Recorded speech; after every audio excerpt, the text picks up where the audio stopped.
kind of reader, again, I go back to satisfying my inner reader, I'm the kind of reader that I don't want to get bogged down in useless details. If it doesn't drive the story forward, I don't want to read it. I'll flip past it. If you know what I mean, I want it to be very action driven. I want to get to the next thing and get to the next thing and get to the next thing, and I like page turners. So that's what I've tried to write, and it's, I guess you got to find your own style. And as a writer, you have to find whichever that works for you. Whether you like those heady, deep details like Tolkien, 15 different shades to describe the blade of grass, I really don't care. I just want to know that Frodo and Sam made it out of the Shire and they're heading to the Prancing Pony. That's all I need to know. I don't need to know that the grass felt like mossy dew. I really don't care. I just want to know that they're going to get there and that they're not going to get eat by the friggin', by the horsemen that are coming after them, right? Yep. So it's all about the romance. It's all about the love. And we could talk about the process forever, but people love romance novels because it is, I love a good romance. I devour them. I don't write romance. My book's not a romance. It's historical fiction, but it's not romance. Not that there isn't love in there, but it doesn't fit the criteria of romance. I've got all kinds of stuff in there that you would never put in a romance just because it doesn't satisfy that type of reader. And so do you consider yourself like a complete romantic by heart? Like, is that what you are? No. See, I find that's with hilarious. Romance writers. Not I keep expecting these people who are so totally into romance and love and, Valentine, which is coming up, Valentine's Day and all that. And what I'm finding is they write these beautiful romance books that are, completely romantic, that the guy, they're swept off their feet, romantic type things. Although like the women, I must say, nowadays are a lot better, a lot stronger characters than they used to write. Used to annoy me. But the authors themselves tend to be very pragmatic, sensible. I suppose it's not necessarily true. I scoff, but it's not necessarily true. I do love romance. I absolutely adore romance. However, as someone once pointed out to me recently, I write more about the chemistry between the characters, and that's really what I focus on versus the hearts and flowers. Right. And I think I'm better at the steam and the chemistry than I am about the mushy hearts and flowers. Okay, I get that.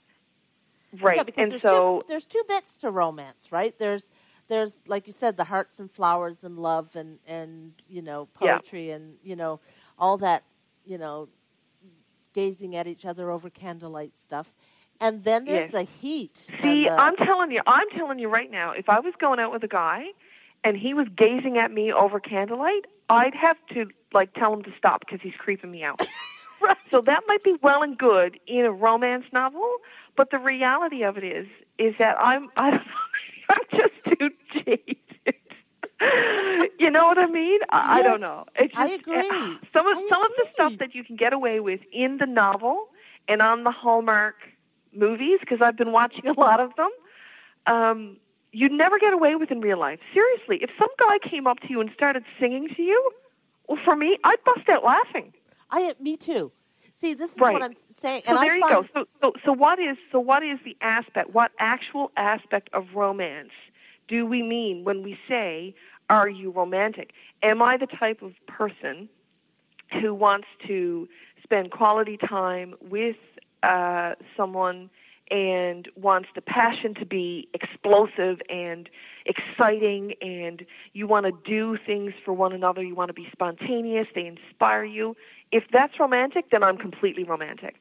But if romantic is wanting to sit down with somebody holding my hand and staring at me over candlelight, then I'm absolutely not. I guess it depends on your definition of it. And I write more about the former. I write about that explosive passion and that need, that gut-wrenching need that you have to be near the other person, and you will die if they don't kiss you right now. That's what I write about. And it's interesting because I've heard people, because there's criticism of romance, and I knock them down. Because it's so silly, because they don't get what romance is. Like, well, everybody lives happily ever after. But really, though, every love story has a beginning, and most of the happily ever after endings are this is their beginning, and from there they go on. We don't know if they're happy ever after, but for now they're happy. It ended well. Their beginning ended well, and they're in love, and they're going to go on with their lives together. Of course, we all have that. I mean, I have a fairly romantic. When my husband and I got together, it was kind of romantic. I mean, you fell in love. You have this connection, and you fell in love, and you have romantic moments, and there's these things that happen, and that wasn't made up or created. It was very, very real, and we're still together now. It's not like that anymore. But that doesn't take away from, I mean, we got married at a hockey game. We eloped. It was like this big thing. Nobody knew. It was romantic. And that could be our story. And then it ends. And then we had we have a bunch of kids and the house is under renovations and all that. Doesn't mean we're happy ever after. Just that part didn't make it into the book, right? But so I love romance for that, because if you look around, a lot of people are coupled, and if they're not, they're looking for that. Exactly. I'd like it to be a little realistic, and I like it to be, like you say, the hot, steamy chemistry, and you meet this person and you're drawn to them for some reason. It doesn't always make sense. And that's generally how it goes anyway. So to me, and it is, and I think that there's different. That's why I think there's such a vast variety of romance available in in contemporary alone. Well, in all of the subcategories, you have. That's why we keep talking about the STEAM scale, and the STEAM scale is important because you may have readers who like the one on the STEAM scale, which means maybe a peck on the cheek. Everything is behind closed doors. It's implied, but nothing is described.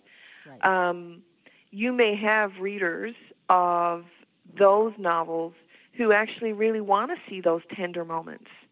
And they want to see the gazing over the candlelight, and they want to have the hands touching. And that can be a powerful moment for that story in that setting. But I don't write those stories. And that's not me. So I'm more on the 4 to 5 level on the STEAM scale. I'm getting into the nitty gritty, and oh yeah, the clothes are being torn off, and the buttons are flying across the room to and fro, and they just can't get at each other fast enough, right? But that's kind of that's just sort of, that makes more sense to me. And there's readers out there who prefer that, who find that romantic, that spontaneity and that craving and that need. They would define that as being romantic. So it is very subjective, and I think that's why there's such a variety of romance available. And to anyone, I would say, who doesn't like romance, don't read it. There's plenty of other kinds of fiction out there for everyone to read. I don't know why romance gets singled out in such a way that people say, oh, well, I'm not going to read that, that's romance. Do you ever hear people saying that? Well, I'm not going to read that, that's science fiction.